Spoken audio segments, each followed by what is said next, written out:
محمد ادریس صاحب، بخاری شریف میں حضور پاک کا ارشاد ہے کہ اس طرح نماز پڑھو جس طرح تم مجھ کو نماز پڑھتے دیکھتے ہو۔ سوال یہ کہ حضور نے کس طرح نماز پڑھی جبکہ بخاری شریف میں حضور نے رفع یدین کی نماز پڑھی ہے؟ بخاری شریف میں حضور نے رفع یدین کی نماز پڑھی ہے۔ دیکھیے، حضور نے مختلف طریقوں اختیار کیے مختلف اوقات میں۔ اب صحابہ کا طرز عمل یہ ہوتا تھا کہ مثلاً ایک روایت آتی ہے کہ ایک صحابی حضور سے ملنے آئے، کوئی بدوی تھے، دیہات کے آدمی تھے۔ انہوں نے حضور کو دیکھا کہ آپ کا گریبان کھلا ہوا تھا، آپ نے بٹن لگائے ہوئے نہیں تھے۔ پھر انہوں نے ساری عمر اپنے گریبان کے بٹن نہیں لگائے کہ میں نے محمد کو اس طرح دیکھا ہے صلی اللہ علیہ وسلم۔ اب یہ ان کا جذبہ ہے، ان کی نیکی ہے، اتباع کا جذبہ ہے۔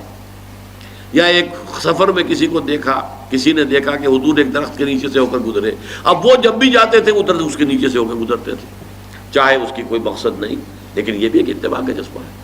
تو اس میں یہ ہے کہ نماز کی بعض چیزیں ایسی ہیں کہ جن میں معلوم ہوتا ہے کہ حضور کچھ اس میں رد و بدل کرتے رہے۔ کبھی آپ نے ہاتھ بالکل کھلے چھوڑ کر بھی نماز پڑھی ہے، کبھی آپ نے ہاتھ نیچے باندھے ہیں، کبھی اوپر باندھے ہیں۔ اسی طریقے سے رفع یدین کبھی ایسا بھی ہوا ہے کہ آپ نے وہ کی ہے جیسے کہ اہل حدیث حضرات کرتے ہیں، اور جیسے کہ یہ شیعہ کرتے ہیں وہ اس سے بھی زیادہ کرتے ہیں رفع یدین۔ اہل حدیث سے آگے ہیں، وہ بہت آگے ہیں رفع یدین کے اندر۔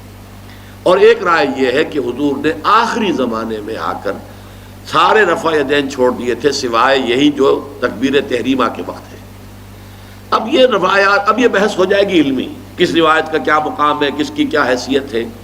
بخاری شریف میں جو روایت ہے وہ یہی ہے رفع یدین کی، جو آپ صحیح کہہ رہے ہیں، لیکن یہ کہ بخاری شریف واحد کتاب تو نہیں ہے حدیث کی، مصنف عبد الرزاق ایک کتاب ہے، اور اسی طریقے سے اور اس میں یہ کہ امام مالک کے پیروکار، حالانکہ امام مالک مدینے کے دارالہجرہ کے امام ہیں، وہ رفع یدین نہیں کرتے۔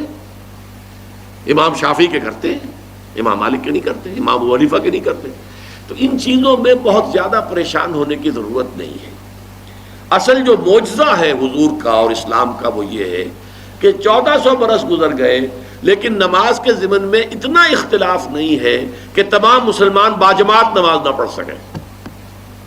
دیکھیں، رفع یدین کرنے میں جماعت ٹوٹی نہیں، آپ نے کیا یا نہیں کیا، جماعت کی فارمیشن برقرار رہی۔ فرض کیجئے کوئی شخص یہ سمجھتا کہ پہلے سجدہ ہے پھر رکوع ہے، تو اب یہ دو آدمی ساتھ نماز نہیں پڑھ سکتے، جن میں سے ایک کے نزدیک پہلے رکوع ہے پھر سجدہ ہے، دوسرا یہ سمجھتا ہے کہ نہیں پہلے سجدہ ہے پھر رکوع ہے، نہیں ہو سکتی، ان کی جماعت اب جمع نہیں ہو سکتی۔ یا کسی کا یہ خیال ہو کہ جیسے ہر رکعت میں رکوع ہے کہ سجدہ بھی ایک ہے، وہ ایک سجدہ کر کے کھڑا ہو جائے۔ اب ظاہر بات ہے دوسرا شخص جس کے نزدیک دو سجدے ہیں وہ ایک اور سجدہ کرے گا، فارمیشن ٹوٹ گئی، اب وہ ساتھ نماز نہیں پڑھ سکتے۔